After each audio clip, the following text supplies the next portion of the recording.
What's going on, guys? Today I'm going to do a quick review of the GTHUNDER digital night vision goggles. In this review, I'm going to talk about everything that you need to know about these night vision goggles. I'll do a quick demo and show you them outside as well. And lastly, I'm going to tell you one thing I think that you should know before buying.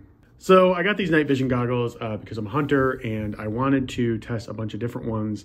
And I've liked this one a lot so far. So I was just basically testing them and thought that I'd try this one out. And so far it hasn't disappointed. You can see that there's, most of the functionality that you would find in a typical night vision goggle. Right here is to basically focus things, infrared exposure up or down.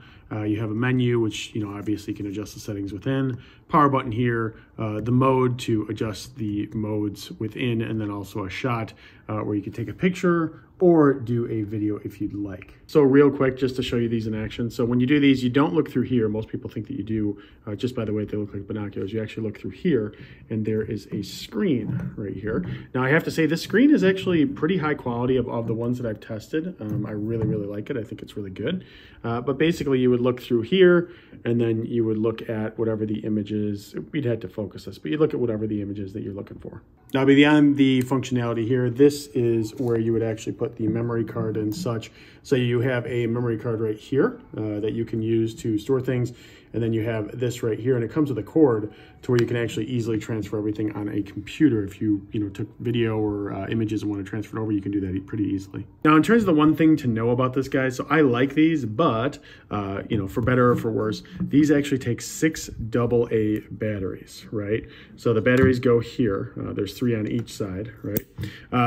Not a big deal. They actually have a pretty good runtime on the batteries, but it's just one thing to consider. This is not a rechargeable one. This is one that takes batteries, which can honestly kind of be a blessing a little bit. If you're out in the wilderness, all you got to do is carry extra batteries and you're good to go, but just something to consider. And the last thing here that I think is important to mention with this one is that aside from the infrared and actually being able to see at night, you can also zoom in with this, which isn't always common. You're not always able to do that. So it is nice that you can zoom in.